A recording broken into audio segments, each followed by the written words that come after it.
Bujang ni best, bebas, tenang, tak payah nak fikir, jaga emosi, tak payah nak fikir tentang pasangan.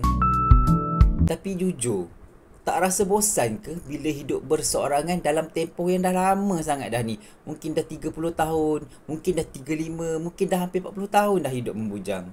Mungkin dalam perasaan anda rasa kehidupan dah tak mencabar dah. Kadang-kadang kita ni stuck dalam dunia single, betul tak? Dah selesa sangat dah dengan kehidupan membujang. Kita fikir belum ready lagi nak kahwin. Nanti-nantilah.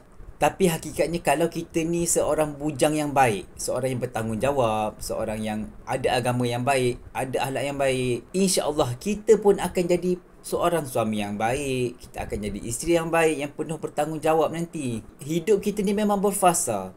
Fasa masa zaman bayi, zaman kanak-kanak, zaman remaja, zaman dewasa. Sekali mungkin fasa untuk kita nak mendirikan rumah tangga pula. Nak hidup berumah tangga pula.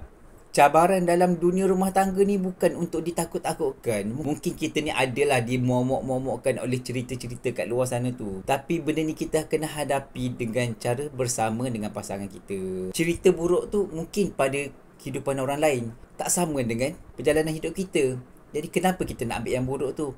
Dan belajarlah untuk bina sebuah kehidupan rumah tangga yang aman bahagia. Jangan tunggu yang sempurna baru nak melangkah. Kadang-kadang langkah yang pertama tu yang membuka kebahagiaan kepada kita lebih lagi.